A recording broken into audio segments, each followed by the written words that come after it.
নতুন একটি ব্লগে সকল বন্ধুকে স্বাগত। তোমরা কেমন আছো? আশা করি সকলে ভালো আছো। অনেক দিন পর একটি নতুন ভিডিও নিয়ে হাজির হলাম। তো আজকে আমি মাঠে এসেছি আলু তোলার জন্য সকাল সকাল। তো এক বস্তা মতো আলু তোলা হয়ে গেছে, আর এটা আমি সাদা আলু তুলছি। তো দেখো বন্ধুরা কিভাবে আলুটা আমরা তুলি। তো সঙ্গে আমার বাবাও আছে।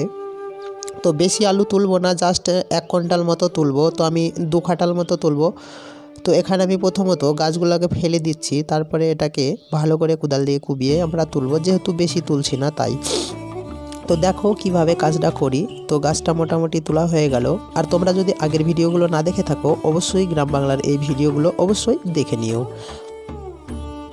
পরবর্তীতে এইরকম মজাদার ও ইন্টারেস্টিং ভিডিও পেতে চ্যানেলটি সাবস্ক্রাইব করতে ভুলবেন না। কিছুদিন অন্যান্য ব্যস্ততার জন্য আমি ভিডিও আপলোড করতে পারিনি বা অনেকের ভিডিও দেখতে পারিনি, তার জন্য আমি ভীষণ দুঃখিত। তো আমরা কোদাল দিয়ে কুবিয়েই তুলবো আলুটা। তো এই জমিটা প্রায় 1 কাঠা হবে না, কম হবে, হাফ কাঠা হতে পারে।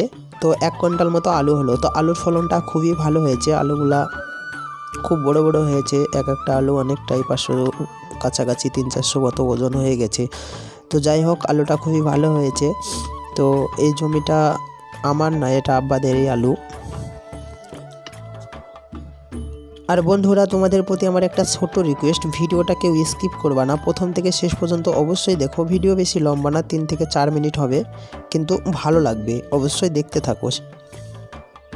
তো সারগুলাকে আমি ভালোভাবে কুবিয়ে দিচ্ছি, এতে আলুগুলা বাছার সুবিধা হবে। আর আমি তোমাদের দেখাবো কাছে গিয়ে, আলুগুলা কুবানোর পরে আমি তোমাদের ভালোভাবে দেখিয়ে দিব। আমাদের অমিত ভাই মারা যাওয়ার জন্য সত্যি মনটা খুবই খারাপ। তাকে দেখে অনেকটা ইন্সপায়ার হতাম, ভালো লাগতো তার ভিডিওগুলো দেখতে, কিন্তু সে আর আমাদের মাঝে বেঁচে নেই।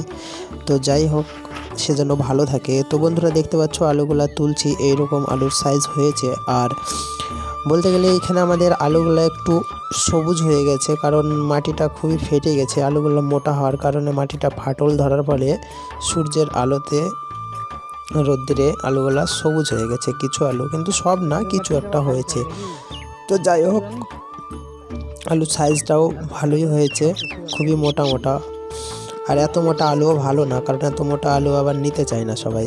মাঝারি সাইজের ছোট আলুটাই ভালো। তো বন্ধুরা, এবার থেকে কন্টিনিউ ভিডিও দেওয়ার চেষ্টা করব। আর আমি একটা নতুন ঘর করব, বাঁশ দিয়ে, কোনোদিন করিনি, সেই ঘরের ভিডিওটাও আসবে। তোমরা অবশ্যই চ্যানেলটা সাবস্ক্রাইব করো, ঘরটা দেখতে পাবে কেমন লাগে তোমাদের। আর আমি এর আগে ঘর করিনি, তো আমি জাস্ট প্রথম চেষ্টা করব একা একা ঘরটা করার, ছাদের উপরে করব।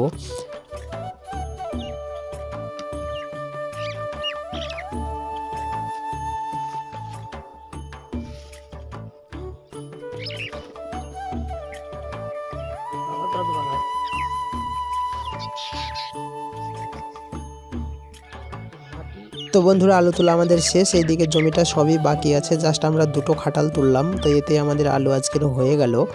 তো এই জমিটা গোটাই তুলতে বাকি আছে। তো কাজের ফাঁকে তোমাদের সামনে একটু এইভাবে আমি ছিলাম মাঠে আজকে। আর আলুগুলো আমাদের তোলা কমপ্লিট।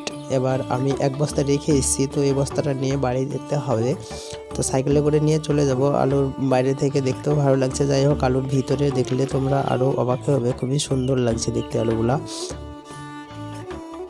তো আলুগুলো আমরা 2টো সেচ দিয়ে করেছি। একটা লাগানোর পরে যখন বেরিয়েছিল, মানে 4 ইঞ্চি হয়েছিল, তখনকে সেচ দেওয়ার পরে গাছের গোড়ায় মাটি দেওয়া হয়েছিল।